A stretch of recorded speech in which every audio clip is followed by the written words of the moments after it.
Shadow Wizard Money Gang. We love casting spells. Now with that out of the way and you can all point at the screen and climax, wizards. They're an inherent part of fantasy settings, because while I don't think a setting technically needs magic to count as fantasy, why would anyone not have magic in their fantasy setting? Low fantasy or high fantasy, magic incredibly rare or everywhere, someone somewhere has to be able to manipulate forces beyond the ken of man in order to flay someone they don't like with a flick of the wrist. As much as it's true that everyone loves the classic human fighter that stands up to gods with the power of hitting them really hard with a sword, they wouldn't mean as much if they weren't surrounded by arcane masters overshadowing them in a lot of ways. Be honest, too. You may go on and on about how the indomitable spirit of man is the best ever, but I know how popular Harry Potter still somehow is. Everyone on some level wants to be able to cast spells of all kinds, be it for incredible violence or incredible whimsy and fun. And who here hasn't tried to reach out towards a remote on the other end of the couch or something and bring it towards them with the force? All that and more is possible with a wizard class, so tell me, viewer, do you want to wield the might of the arcane? Can you handle the potion seller's strongest potions? Do you want to recreate every unfunny fireball meme you've ever seen?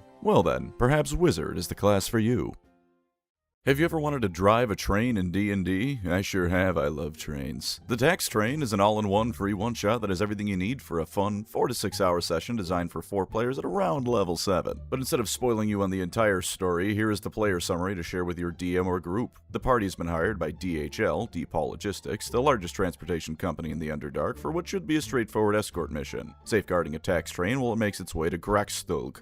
Gracklstug, Grackstol, Grocklstol. The name is really hard to say, alright?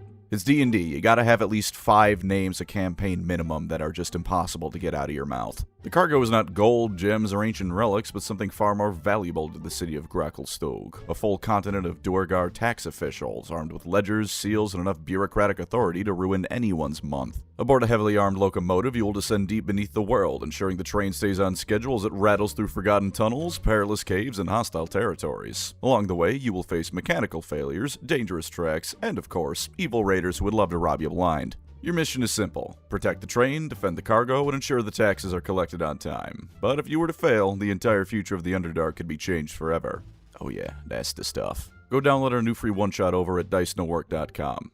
Look, let me just tell you, I've had a couple train heists in D&D with some just of my friends. Every time we do it, it's one of our favorite sessions of the campaign. I've yet to stop a train heist, though, which sounds like a completely different kind of fun, so I would recommend it quite highly. And if you'd like, maybe consider checking out our Patreon, where we release even more one-shots, character-playable species, layers, boss sheets, and even maps over the next couple of weeks.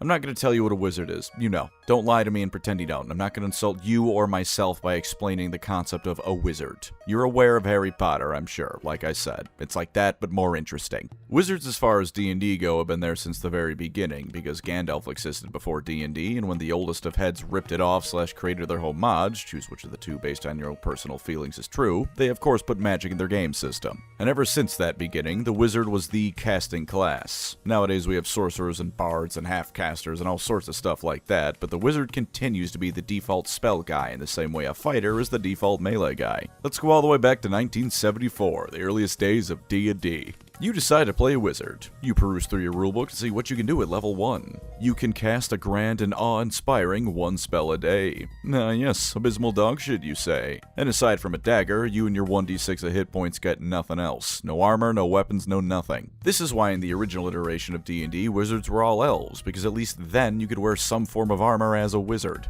At second level, you got a resounding 2 spells, but at third, the designers finally deigned to let you have fun and gave you 4. 1 second level and 3 first level ones. On and on it went, getting more and higher spell levels as you yourself leveled. Honestly though, not all that different from what we have nowadays, and funnily enough, them having a d6 of hit points wasn't even unique to them as a class. Something else that was the same too, and arguably even worse back then, is something known as linear warriors, quadratic wizards. See, a level 1 fighter is probably going to obliterate a wizard. The wizard's grand total of 1 spell slot will probably not kill the fighter, who will then push that stupid nerd's head into the ground. But then we get to higher levels. The fighter do be stabbing you more and a bit harder, that's true. The wizard has rewrote reality so that your balls are eternally on fire. As a wizard gets stronger, they go from the squishy meatbag the real warriors are protecting to that guy who keeps one-shotting all the bosses before everyone else can have fun. Fireball existed all the way back then too, fun fact, so that livelihood of potential team killing and encounter wiping is also a tradition as old as the hobby itself. There were other things a wizard could do as well, such as researching how to create magical buffs. An artificer nowadays can do something similar by, for example, giving a piece of armor a magical +1 to its AC, but back then a wizard doing that sort of thing was permanent. Other than being just better, it shows that the classes we have now all branch out of wizard. Hell, at one point they were all the same thing, just with different names as you leveled. You started as a humble warlock, became a powerful sorcerer, and then an almighty wizard as your character grew. Kinda neat. Although to be honest, I always have sorcerers stronger in my brain than wizard if we're going by name alone. Don't know why, I just do. As a final bit of weirdness, intelligence was the stat for casting spells, but dexterity was important specifically for conjuration spells. I guess summoning a demon can only be done if you moonlight as a gymnast. When AD&D came around, the wizard was, as I said, still largely the same, though with a massive kick to the testicles that was having their hit points lowered to 1d4. Abysmal dog shit again, you say? Most other things were the same, such as creating magic items, enchantments, and all that, but one crucial thing that was added as well was spellbooks. Now you gotta write down all your spells into books, which depending on how prolific you are at writing those down means you can have all sorts of spells prepared at once in exchange for your twink ass having to somehow cart around 1,000 books. You could only copy spells you were capable of casting into the book too, so no preparing 50 fireballs at level 1 and obliterating the game immediately upon being able to use it. Spell levels were also tweaked, with 9th level spells being able to be first cast at level 18, and if you played long enough to reach level 29, you could cast 6 of the damn things. Quadratic wizards indeed. The way to balance this was to make the wizard level up slower than anyone, and you couldn't make magic items while in the field. But still, compared to classes like druid and cleric, you had all the spells in the world, so who cares about those downsides? You hit level 18 and you can stop time. I think it's worth the wait and the effort. There's also the 7th level spell Limited Wish. Go on, cast that spell. Find out what happens when you cast Timu Wish after you just ruin your DM's boss fight you spent weeks working on. I'm sure that'll work out just fine. AD&D 2nd edition finally named the wizard because I'm gonna be honest, my brain filtered out the fact that technically it has been called the magic user class this entire time. You almost certainly just said you were playing a wizard if you were playing D&D at this point, I'm sure of it, so I don't feel too bad about that little omission. The only real change of note is that the magic user class is split into wizard proper and illusionist, and now you can specialize in a specific school of magic. Like necromancy or evocation and other ones that I don't care about because they don't let me raise the dead or cause immense property damage, so why would I take them? Other than that, near identical. The specialization wasn't really anything insane either, though it was mostly nice. It lets you be better at spells at a certain school of magic, though there would be an opposite school of magic you'd be worse at in return. Kinda weird, but also kinda makes sense. If you're trained to be a demolitionist, I don't think open heart surgery is something that'll come naturally to you. You still get 1d4 hit points also, because that's another way to balance wizards, just make them out of wet paper towels. A very powerful wet paper towel, but still. As with most of the classes, we got the Wizard's Handbook during this time to flesh out the class. It gave all sorts of cool stuff. How to outright make your own school of magic, backstories and different types of wizard, rules for how magic might interact when it's cast underwater, or in an entirely different plane of reality. There were quite a few things, so for the sake of time, I'll just give you 4 of those things, 2 recommended personality types, and 2 subclasses. Academician is our first kind of wizard, and they're pretty stereotypical wizards at that. Highly intelligent figures with a love of knowledge and research, they spend most of their time reading through dusty old tomes to expand their knowledge of the arcane. No, they aren't going to be winning any powerlifting competitions, but don't piss one off unless you'd like to be violently sent to another dimension. They tend to be agreeable folks, however, if probably a bit socially stunted, since I don't think there's many spells for making yourself less of a socially awkward dork. I'm afraid you still need to practice that one the same way as any other skill, by being really bad at socializing until you finally become a little bit alright at socializing. It's pretty basic all around here. No penalties for investing in any school of magic, you're recommended to have a 13 intelligence alongside an 11 in wisdom, and from there you can do basically whatever. Further your pursuits or become disillusioned with stuffy and rigid academic life, and go piss off to do something else instead. I mean, I did that. I ain't exactly using my teaching degree in a classroom at the moment, not that I'm terribly upset about that fact, but still, it's valid. Besides, you gotta get out and do adventuring with your D&D character unless you're playing either a very specific campaign type or a very boring wizard. There are a few funny things that come along with it though. You are required to be a scribe for one, so in your downtime your character will be writing a lot. You can send whatever you write as letters to people and then get a bonus to interacting with them later, so it at least helps a bit in the social department. You also get a flat +1 to your intelligence and wisdom rolls, which is always a great thing to have, especially when it's free. You are, however, supposed to roleplay as a lecturer who always has to get his thoughts put out into the world, and you get a -1 to the first attack you make against a creature. Not the worst of penalties, but some to consider. You also get 1d4 + 1 times 10 gold coins to start. Peasant Wizard is our next option, and yeah, that's a bit rougher. We ain't in Bretonnia, thanks Sigmar for that, but while Faerûn is nicer, you are still a fantasy peasant. Nobles look down on you and your education is, shall we say, rather lacking. It should be said, however, that while you are less educated, you aren't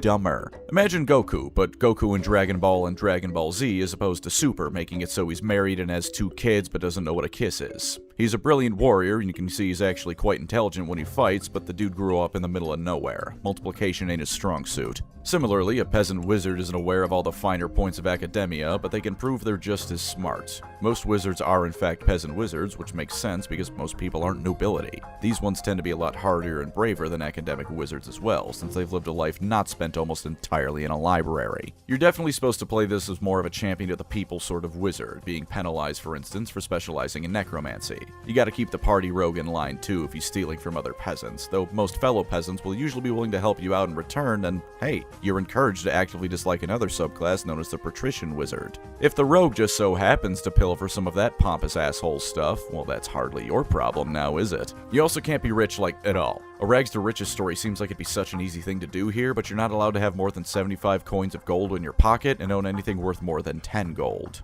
On the one hand, interesting roleplay restriction. On the other hand, bro, what the hell, I want to make it rain on a fantasy prostitute with my wizard powers. Also want you to know that I tried to make a golden shower joke here, but I couldn't think of one. Just wanted to make you a bit upset with that knowledge. Carry on. Anyways, you do at least have practical skills to help you get by, such as blacksmithing and butchering, so you don't have to pay for everything. Bit of a handyman wizard here. As for personalities, the first is the Intimidator. Imagine Gandalf again. You know sometimes how he can be loud as hell and spooky as shit? That. Even then, though, Gandalf usually doesn't do that unless he's fighting evil or one of the hobbits is being a fool again. The Intimidator does that all the time, which is why it's honestly advisable to make this kind of wizard an NPC, who if not outright evil, then is at least an asshole. That being said, you don't necessarily have to bully your party members even if you find them stupid, and this is the kind of wizard to play if you don't care for spells like Major Illusion, and instead get at least halfway hard when you finally learn Chain Lightning. Hell, you're not even encouraged to use your power smartly. You're an Intimidator. You know what's intimidating? Pointing at a single random soldier in the enemy army and sending their soul to the Feywild separate from their body. Because if you're willing to waste something so powerful on some guy, what the hell are you going to do to your foes when they really piss you off? The Mystery Man, meanwhile, can either be something like the mysterious stranger from Fallout but magical, or lay random haha funny party member, or Moon Knight. You're always shrouded in mystery and intrigue, with no one able to properly guess what your deal is unless they truly delve deeper and get to learn you personally. Are you a figure who's learned magic because of a tragic accident? Are you seeking eldritch knowledge for some nefarious deed, or perhaps to stop an even greater evil from awakening? I don't know, and people not knowing is the whole point. As for how they fight, well, that's where Moon Knight comes in. Specifically that panel of him shouting random bullshit go and throwing a whole lot of crap at someone. Fireball 1 round, cast Mage Hand around a dude's balls the next. The third round you cast Misty Step, and then the fourth round you cast Fireball again, centered on yourself. You're mysterious, no one knows why you're doing this crap, no one knows what's coming next. Be a schizo with your planning and actions, it's mysterious. Just keep in mind that if you go this route too hard, the party might beat you to death in your sleep if you're too annoying with it. And now we come to D&D 3.5e, and hallelujah, now you have more than just one spell. Only one first level spell still, but also 3 level 0 spells or cantrips now. Now you aren't completely useless after you cast a single spell like the world's most likely to get you killed case of premature ejaculation. Spellbooks also work a bit different, which is justified as wizards, while being naturally talented at magic to some degree, also are not freaks who can perfectly memorize how to manipulate the fabric of reality. You gotta write down all your spells repeatedly, and while the exact rules for doing so change each edition, the basics of find a scroll or other spellbook and copy it down yourself remain. It's also highly recommended that you have backups of them, because some random burglar stealing what he thinks is a sack of some gold and whatever else means now you can't do any cool magic. Also, hey viewer, I have a word of advice for you.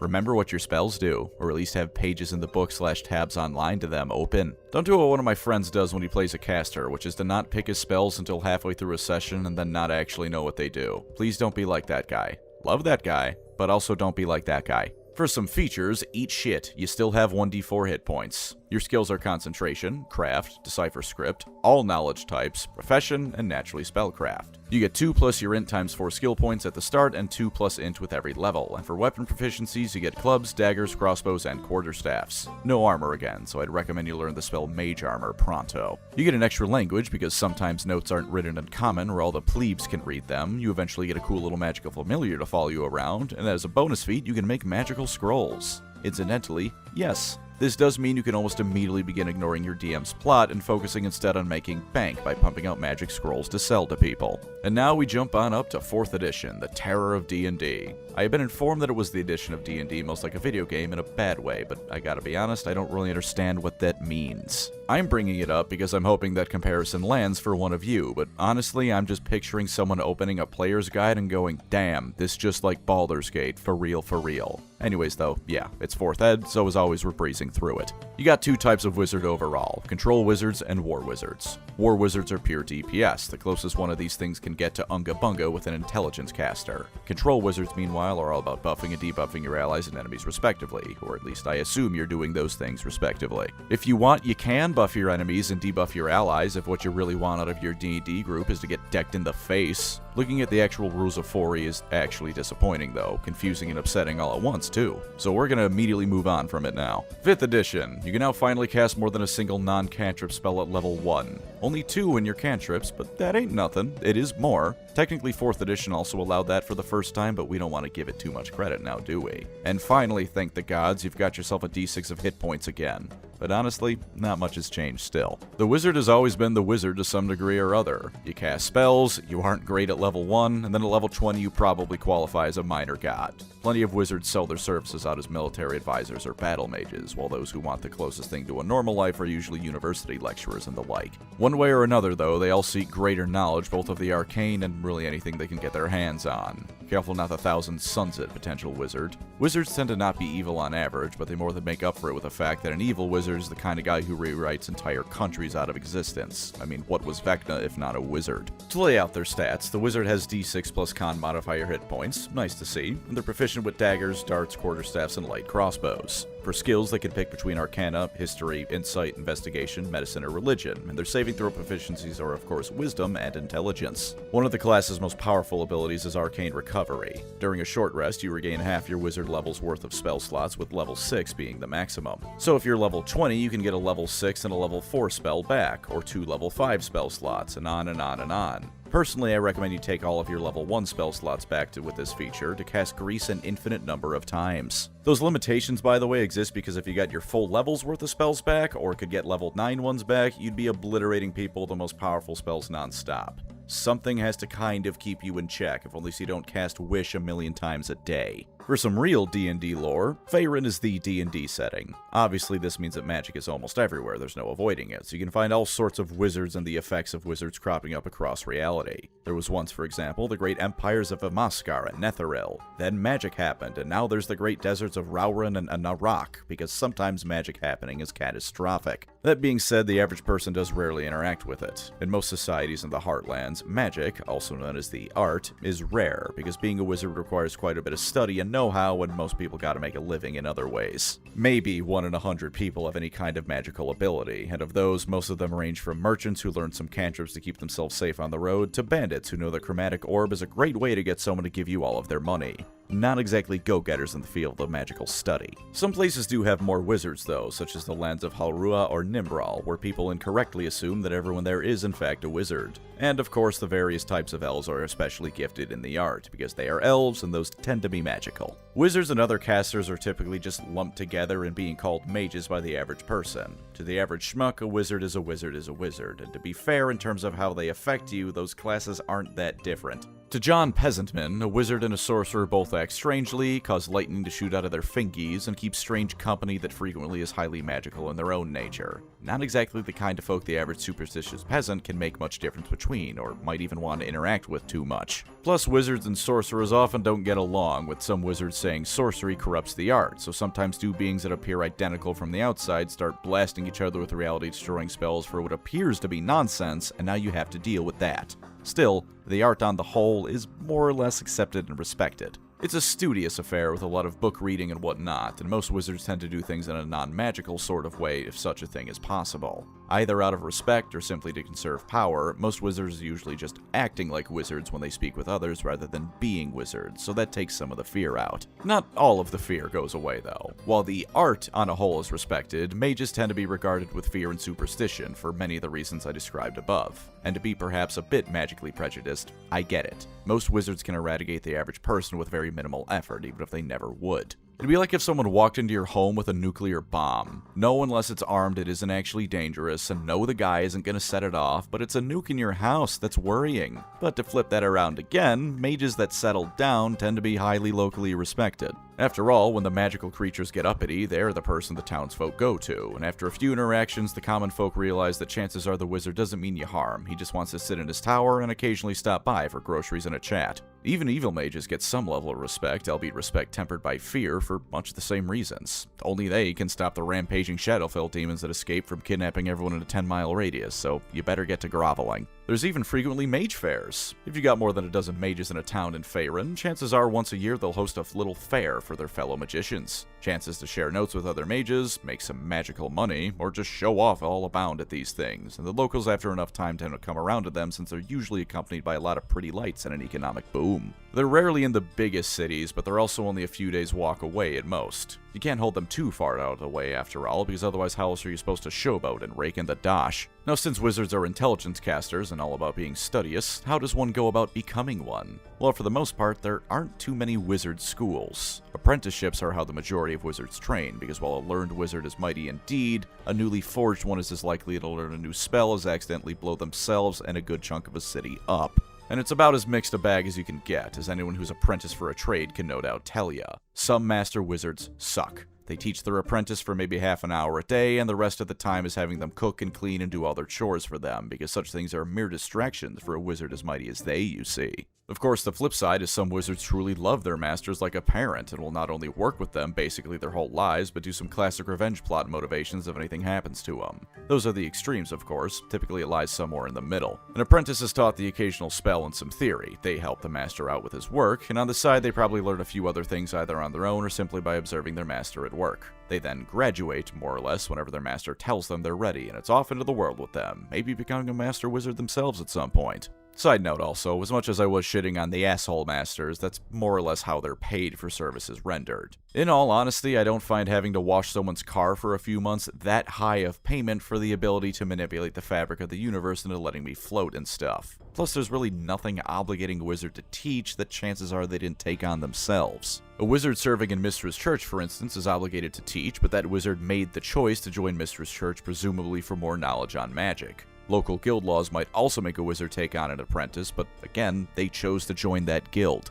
They're a wizard and incredibly powerful because of it. They could have moved elsewhere if they didn't want that, but chose not to do so. Incidentally, that's why in D&D at least, wizards like to live in isolated towers. 99% of the time it isn't because they're working on dark rituals that the forces of good must never learn about, they just don't want anyone bothering them or have to teach some gormless moron how to cast cantrips. The most influential group of wizards is easily the Red Wizards of Thay. I'm gonna level with you, I'm not even saying that because in-universe they're influential, though they certainly are that and powerful. But these are the fellows from the D&D movie, which means aside from Stranger Things calling a monster with a flower for a head Demogorgon, they're probably the most widely seen D&D faction and group by the average person. They're perhaps not as evil as they are in that movie, but they're rarely welcomed into places when they arrive. With a lot of power in the eastern regions and of course their realm of Thay, they devote their lives to one of the 8 schools of magic like a Warhammer Fantasy Imperial Wizard, with their proper magical schools even being ruled by a Zolkir/Patriarch in that same manner who is a master of their school. They shave their heads and cover themselves in arcane tools, and they will stop at nothing to get themselves every scrap of magical knowledge and power they come across. All kinds of magic is acceptable to them. Thay is indeed ruled by a lich named Sizas Tam, and a council of lesser Zolkirs who dictate overall policy before handing it off to an army of bureaucrats to do all the actual work so they can lock themselves and study for another few months until they can't justify avoiding another council meeting. Incidentally, again, that is another reason why wizards rarely take the highest seats of power for themselves despite no doubt being able to, because if they did, then they'd have less time for wizard shenanigans. Tam used to have it so living wizards were more or less second-class citizens, because an undead wizard can study magic forever, and so is going to be better at it. Then there were some massive fights with demons, and he was just like, maybe you meatbags are alright, and let them do cool stuff like everyone else, though undeath is still quite prominent amongst the realm. And then, of course, we have the various war wizards. From the lowliest soldier to the most brilliant of generals, everyone appreciates the ability of someone to launch fireballs at people they dislike, so war wizards are a common sight in everything from raiding forces to proper armies, with evokers obviously being the most common. Restoration wizards will scoff at the barbarity of it, and illusion wizards complain of how the elegance of magic is wasted on such cheap displays of power, but those complaints aren't gonna unchain lightning the battlefield now, are they? The war wizards of Cormyr in this field are the most renowned, being members of the Purple Dragons, who you can go look at the fighter video for a bit more lore on, as well as bodyguards for Cormyr's royalty. They're equal parts scholars and warriors, and are trained at least a bit in swordplay as a result. In gameplay terms, they've probably all got a few levels in fighter as well as wizard, with indeed many of them having been soldiers before learning the art properly. They can also do something really funny. Cormyr royalty and important purple dragons all have this fancy ring they wear. It lets groups of Cormyr war wizards know exactly where they are. If they take this ring off, an entire party of war wizards will instantly teleport to them with spells at the ready. Pro tip, if you're playing a game set in Faerûn, pay close attention to the jewelry someone is wearing. That can be the difference between your party rogue making a few $100 and your party rogue getting 5 Nights at Freddy's jump scared by high-level wizards. And with all that out of the way, we finally hit 5.5 at D&D, modern day. All of their core traits are, of course, identical. D6 hit points, intelligence being prominent, their proficiencies, no changes, which is nice. Going forward in these videos, we'll treat the wizard as the baseline for caster classes, so anytime anything is different, we'll compare it to here. Learning spells as a wizard is fairly simple. You start with 6 first-level spells and 3 cantrips, the latter of which can be changed at will during a long rest. You can freely pick 2 spells every time you level up to add to your repertoire, with the only restriction being you are able to cast them in the first place. This does mean that, yes, upon leveling up, your wizard can suddenly know how to cast Wish. You can of course also copy from scrolls or learn from other wizards. You don't need to wait on a level if you're willing to put some work in. You can change these during a long rest too, but you need your spellbook to do so. Ritual Adept means that spells with a ritual tag don't take up a spell slot. They're usually lengthier, so you can't be doing them mid-fight, but as long as you got your spellbook, you can do it for free as long as you sink in the time and effort to perform the ritual. And Arcane Recovery is still the same, letting you recharge from your post-fireball nut recovery and get some spell slots back. At level 2, you get expertise in one of the skills the class can be proficient in, letting you add double your proficiency bonus to those rolls. At level 3, you choose your subclass, what kind of spells you want to be good at, aka, and you get more subclass features at level 6, 10, and 14. Going over all those would be incredibly dry and add 3 hours to this video, so go look at a School of Magic and that's basically the subclass. Specializing in Necromancy makes you better at raising the dead and dealing/resisting necrotic damage, that sort of thing. Levels 4, 8, 12, and 16 are ability score improvements, nothing unique to wizards here, and at level 5 you can replace one prepared spell during a short rest. That's not a crazy feature, not the most mind-breaking thing out there, but if you learn the boss fight you're about to enter is actually weak to a spell you can theoretically cast, it can come in clutch. At level 18, quite a jump in features I know, you can pick a level 1 and level 2 spell to be able to cast at those levels without using a spell slot whenever you want. Those aren't going to be the most damaging spells, so I'd recommend taking Utility Spell for that purpose. Misty Step, for example, is a 2nd level spell and a bonus action, so at level 18 you can infinitely teleport around and become impossible to catch. At level 19, you get an epic boon or any other feat of your choosing, and at level 20, you get 2 3rd-level spells to be able to cast for free once per rest. Yes, Fireball is 3rd-level magic. I understand, by the way, that the memes about Fireball can get annoying if only through how much we've seen them, but I'm sure you're also well aware that Fireball is a common spell for a reason, and a free Fireball is a mighty thing indeed. So if you've watched a few of these videos or have a player handbook open near you, you might notice that the wizard doesn't get nearly as many abilities as they level as other classes. This isn't a bug, this is a feature. The wizard's abilities are the magic. You can tell the laws of physics to go on a smoke break for a while. You don't need abilities beyond the few you get to make magic easier and stronger for you. So with that out of the way, allow me to introduce you to Jimmy Dragon, the wizard. Now, I was taking a look at these stats, and Dutch informed me he rolled like ass when making this character, and yeah, he handed me for the 3rd time when it comes to numbers this video, abysmal dog shit. Our first 2 numbers rolled are 17 and 13. We can work with that. What follows is an 11, 9, 8, and 6. So for Jimmy's stats, we have 6 strength, 8 dex, 13 con, 17 int, 11 wisdom, and 9 charisma. He's a normal human, so he's going to be skillful and take deception. He's heroic, so after a long rest he can reroll 1 die of his choosing. And he's versatile, so we take an origin feat and become skilled in herbalist supplies, alchemy, and religion. As for a background, he's a former criminal, giving him +1 to Dex, Con, and Int to round out 2 of those numbers into even ones and get some bonuses. The alert feat as well to help with initiative in a fight, proficiency in stealth and sleight of hand, as well as some daggers, thieves' tools, a crowbar, pouches to stuff shit into, some clothes, and 16 whole gold pieces. Also, side note, does anyone actually use the currency exchange rates in D&D?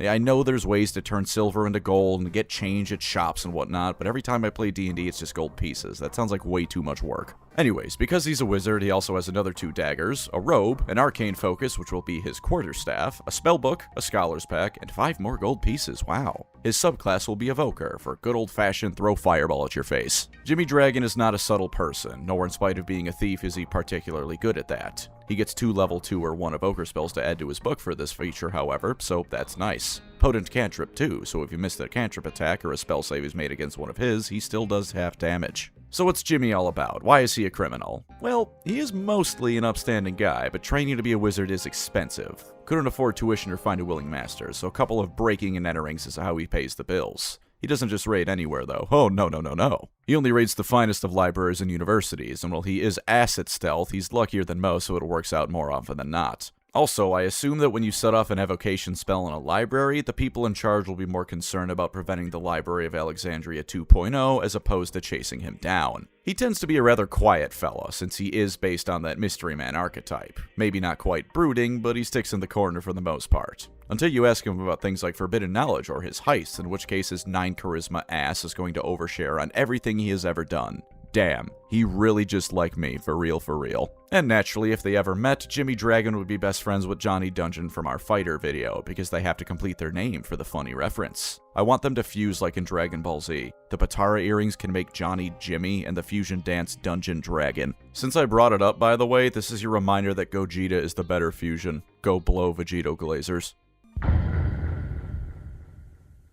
So the whole name for this series comes from my main channel, right? Where I look at the positives and negatives of collecting a Warhammer army, as well as a few other things like Battletech or Halo Flashpoint. And it has occurred to me in Dutch, a decent ways into this channel, that we haven't been doing that. So, let's get into the pros and cons of being a wizard. Rather than lore positives, however, I'll be doing roleplay positives. And negatives, of course, but that's later. The first I'd say is that a wizard is a class that gives very easy role-playing bases, and you don't gotta delve too deeply to find inspiration, be it from other material or the class itself. A wandering sage or a bookish young wizard just learning the ropes, which, hell, that guy can turn into a wandering sage. You can be an Odin-like figure, or a bloodthirsty maniac who can light things on fire with his brain. The fighter is called boring because most people won't or can't put in the work to make it not boring, but by virtue of being magical, a wizard is easier than they are to make interesting right out of the gate. Making a boring wizard in itself can be a fun way to roleplay, especially depending on your stats. Everyone expects either Gandalf or Sauron or some weird eccentric but ultimately good person, and then here comes a guy who pays his taxes, goes to work, and then on the sidelines summons an elemental to help clean his house. That'd be pretty funny, I think. Let's also not forget that wizards tend to be inclined towards getting involved in most major events. In D&D, big events tend to involve magic in some way or other. Maybe it's one of Mistress 50 deaths, which naturally causes all sorts of hell for magic, and a wizard is naturally going to be affected.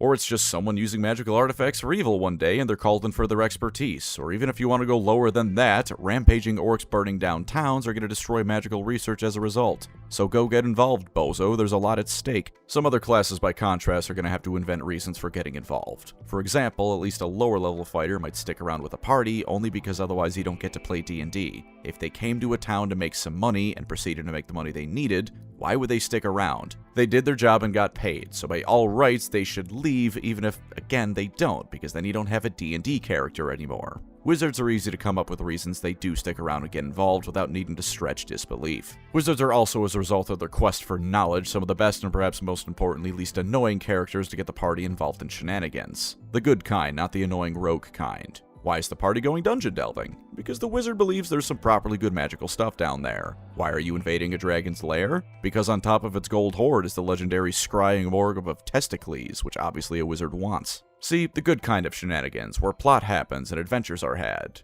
Alternatively, why are you chasing down a crackhead in an alley? Because you sense great arcane power coming from the bag he got and didn't realize it was Wild Mike from back at the barnyard if he was a wild magic barbarian. In case you were wondering, yes, the combat music for that encounter was Cotton Eye Joe on loop.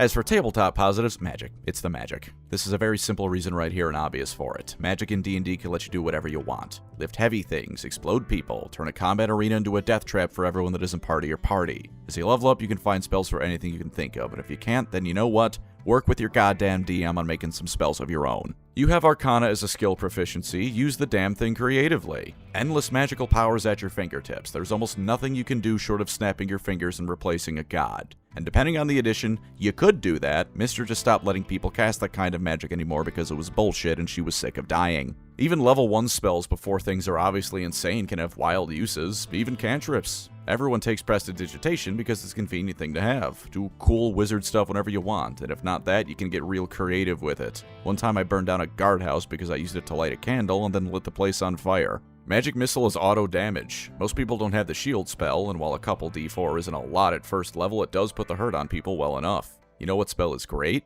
Grease. You should take Grease. It is the spell of instant fun creation. Everyone going through it is probably going to eat shit because it turns an area into difficult terrain, so you're slower, and if you fail a saving throw, you fall on your ass. It keeps the melee away from you, and it's very funny. Also, assuming your DM is fun, you can do the Baldur's Gate 3 thing with it, which is to say you can light it on fire and burn people to death very easily. From there, you only get crazier. Raise the Dead. Cast spells of such destruction that they wipe entire encounters if your DM isn't prepared for you specifically. It's almost hard to tell you how crazy they can get because there's so many good spells, so many distinct ones, that there really is an answer for all your problems and probably a good answer at that. Scrying is a 5th level spell that if you're investigating people or something like that, just erases any legwork you have to do. If they fail the spell save throw, you know where they are as if you were in the room with them, so go get them, Tiger, it really was that easy. Even if they succeed that throw, all it means is that you gotta wait 24 hours to try it again. A wizard is an incredibly simple class to tell you why it's great. Go online, look up D&D wizard spells, and take a look. If you can't find something that makes you go, that's awesome, then you failed and shouldn't be playing a wizard.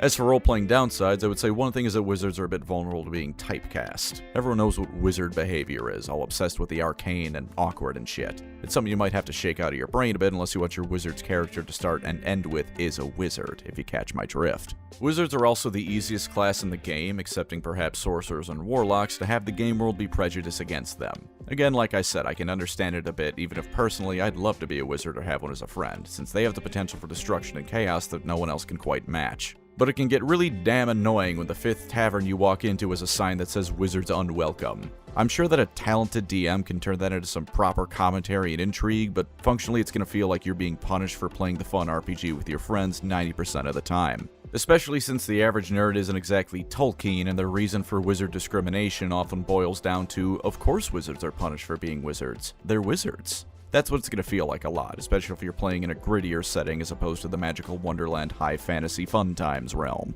Depending on how into things your DM gets, which doubles at least partially as a tabletop downside, your DM can make you do all that role-playing stuff wizards typically go through to learn new spells. Oh, you're a level 1 wizard? Congrats on that talent, buddy, but your ass needs to be licensed and you need a master to learn anything, and I hope you enjoy spending all your downtime in the library. It makes some amount of sense, since just figuring out the formula to cast spells with no help is probably near impossible, but it gives the DM an easy way to torment you in the most mundane way possible. If you want to actually have fun, here's perhaps the biggest recommendation I have for wizards. Ignore components for spells. I understand why they probably exist. Flavor and balance. No one wants to go on shopping sprees for the most mundane, random, and/or impossible to get shit. It's not fun, components suck. As for tabletop downsides, I want to be clear on something. There are going to be more than the positives because the positives are simple. You get access to magic to a level no one else does in terms of raw power and numbers. That's why you have fewer features, that's why you're squishy, that's why all those things exist. The class is still powerful and more importantly fun, but that said, it has some glaring weaknesses. The squishy thing is the most obvious. Anyone who can get to you or reliably hit you in general is going to make your life hell. A D6 is better than the old D4, but unless you roll spectacularly on your hit die every level and have a high con, you aren't going to have a lot of health. The barbarian's going to mog you in health, that's just how it is. This is especially deadly at early levels, of course, but the early levels as discussed in general are going to be rough. A very common thing is going to be missing the 2 spells you got and then flinging shitty cantrips at enemies because that's all you have left. Linear warriors, quadratic wizards means later in the game you'll be unstoppable, but early on you're going to be occasional burst damage at most. That's another reason I recommend utility spells, because those can at least be a consistent problem your opponents need to work around, or a simple way to solve problems out of combat early on. Chromatic Orb is a good spell for a low-level wizard, but you need to hit with it, and you have a very limited supply of how often you can cast it. Honestly, until you hit level 5 and get access to 3rd level spells, I'd say that unless you play creatively, the wizard is going to be the weakest party member. By that point, you have enough lower level spell slots and start getting powerful spells that you're going to be a force to be reckoned with, but until then, your usefulness is a couple of rounds of combat before the tank runs dry. You wanna know what the best way to deal with a wizard is, by the way, even a higher level one? Anti-magic field. That one ability turns even higher level ones into being near useless, because no magic for the magic class means you have a guy who can barely fight otherwise being told that it's time to break out the knives. Wizard no good with knives, wizard good with spell, but spell no work. You can't really take the fighter out of a fighter, but you can take the wizard out of a wizard fairly simply with access to the right materials and know-how. And as another dual roleplay/tabletop downside, wizards are at risk of being more boring than anyone else if not played/dealt with correctly. Part of the fun of D&D is being creative, you know? Not just with characters, but with solutions to problems. On the DM side of things, wizards are the problem-solving class. Unless you have comprehensive knowledge of the class and how to counter its spells, a wizard chances are has a spell that might as well be labeled Solve Plot. On the player side of things, a wizard meanwhile can make everyone else in the party feel useless. There's a large grouping of foes? Fireball. We need to investigate where the missing mayor went? Scry. An opponent wizard has arrived who's just as powerful as the party's own? Spam counterspell while the fighter finishes the other guy off, more or less out of obligation. On the flip side, the wizard can not only be full of choice paralysis with all the spells you got, but also when played poorly can be near useless even later in the game. I'm not going to tell you have to have the most uber powerful and game-breaking spells to be useful. Used creatively, even weaker ones can be insane. But if you've never played the game before, then you might roll up to a game with a bunch of spells you never use, and then you just kind of sit there in every encounter, wondering if you should vent an emergency you need to be at instead of playing the game. If you've never played a wizard before, I'd look up some advice online or ask a buddy who has before you do. Not for the purposes of breaking the game over your knees. That's lame. But instead, do it for the sake of not going into a game miserable because you accidentally made yourself useless because you looked at a list of 100 spells and understandably didn't know what the fuck you were looking at. Oh, and I lied because I remembered one final downside for the wizard on tabletop right after I finished writing everything else. You're gonna get banned from playing a wizard if you take the grease spell. This is because you're almost certainly gonna cast it horribly and ruin your frontliners' turns on the regular. And to that I say, don't let them stop you. Never stop casting grease. Ignore all the other schools of magic. You are the grease wizard. Go grease lightning. And that was the wizard, one of the most iconic classes, because sword and board is well and good, but nothing is ever going to eclipse pointing at a building and going, I don't want to look at it anymore before you blow your entire load. One time I cast Fireball by a bunch of industrial pipes to kill some robot spiders. Kaladin Arathorn the Elf Wizard was then accidentally guilty of domestic terrorism. If you could, liking, subscribing, and commenting is always appreciated. We've also got our brand new Patreon up and running. If you want to support a bit more directly and get yourself everything from magic items to adventures to run, take a look-see. And even if not, thank you for watching, take care out there, and have a good one.